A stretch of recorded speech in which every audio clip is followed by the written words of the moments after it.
Invite करता हूं। प्रियंका जी, जब हालात इतने तनावपूर्ण हैं, किसी तरह शांति हुई है, वहां पे स्थिति को काबू किया गया है, दंगाइयों की गिरफ्तारी भी शुरू हो गई, तो ऐसी क्या हड़बड़ाहट है कांग्रेस पार्टी और उसके बड़े नेताओं को कि आप संभल जाना चाहते हैं?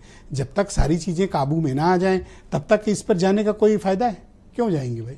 नहीं, आप बिल्कुल सही बात कर रहे हैं। मुझे नहीं लगता कि अभी कोई डिसीजन हुआ है उस पर। अगर कोई डिसीजन होगा तो ये जो आपके खबरें चल माध्यम रही थी से। कि राहुल जी जाएंगे, वो क्या है? देखिए, मुझे लग रहा है कुछ नेता चाहते थे कि वहां जाया जाए, तो इसको लेकर डिस्कशन हो रहा था। उस डिस्कशन को लेकर इतना हड़कंप मच गया है प्रशासन में कि किस तरह से वहां चाक चौकबंद व्यवस्था कर दी गई, उससे साफ जाहिर होता है कि सरकार किस तरह से डरी हुई। और ये आप विश्वास दिलाती हैं कि जब तक स्थिति सामान्य नहीं होगी राहुल जी नहीं जाएंगे वहां?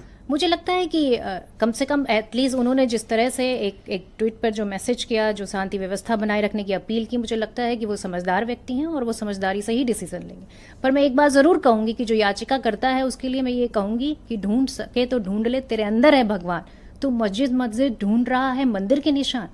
आप ये बताइए कि एक अदालत जो फेमस है कि आप डेट पे डेट देती है, उसने तुरंत आनन फानन में जाके वहां डिसीजन दे दिया कि जाइए आप 2 घंटे के अंदर सर्वे कर लीजिए। अब सर्वे कराने वाली टीम सर्वे कर भी लेती है, पर सर्वे करने के बाद उसको असंतुष्ट होती है, फिर वो सर्वे करने की जाती है। और जब सर्वे करने के लिए दोबारा जाती है तो उसके साथ में कुछ जो ऐसे उपद्रवी है, जिनको कहना चाहिए, जो नारेबाजी करते हुए वहां पर जाते हैं, और उसके बाद ये स्थिति उत्पन्न होती है। उसके बाद डीएम की प्रेजेंस में, डीएम एसडीएम जो भी वहां पे अधिकारी था, उनकी प्रेजेंस में गोलियां चलती मैं है। एक बात जानना चाहता हूं कि अगर स्थानीय कोर्ट से कोई प्रॉब्लम थी और वहां के आदेश से संतुष्ट नहीं थे तो हाईकोर्ट में तत्काल चले जाना चाहिए, इमीडिएट पिटीशन मूव करनी चाहिए थी। अरे तो टाइम कहाँ दिया? आप ये बताइए ना, रात में इन्होंने बोला और सुबह इन्होंने जाके वहां पे 6 बजे सर्वे कर मंडे दिया। बीत गया, चले जाना चाहिए था। मैं समझती हूँ कि किस तरह से पहले हम डिस्कस कर लेते हैं, सोल्यूशन तो निकलेगा ही। देखिए, सोल्यूशन हर चीज का होता है और सोल्यूशन निकलेगा। जिस तरह से सरकार आज डरी हुई और सहमी हुई अपने आप को महसूस कर रही है, जिस तरह से उन्होंने पुलिस व्यवस्था वहां पर चौकस की हुई है,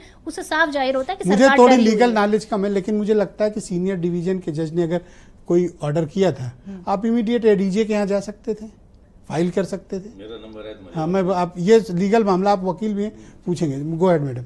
लेकिन मैं इतना जरूर कहूंगी कि जिस तरह से वहां पर हत्याएं हुई, जिस तरह से वहां उपद्रव हुआ, ये साफ साफ दिखता है कि कौन हिंसा भड़काना चाहता था, कौन वहां पर हिंसा कर रहा था, कौन वहां पर गोली चला रहा था। और ये भारतीय जनता पार्टी के नेताओं के वक्तव्य हैं, जिन्होंने उन्होंने कहा है कि गोली मारो। इस तरह के बयानों के क्या वहां सच कर रहे थे वो बैठकर, या उनका पालन कर रही थी स्टेटमेंट दिया था कि गोली मारो? अरे यार, आप बताइए ना, गोली मारो जैसे बयान किसने दिए थे? अनुराग ठाकुर जी ने दिए थे। कहां से कहां लिंक कर रही हैं? अरे बिल्कुल लिंक करेंगे, क्यों नहीं करेंगे? इनके मंत्री हैं, आज भी हैं इनके पार्टी में। कोई ऐसा तो नहीं पार्टी छोड़ के चले गए। और ठोक दो जैसे बयान कौन देता है उत्तर प्रदेश में?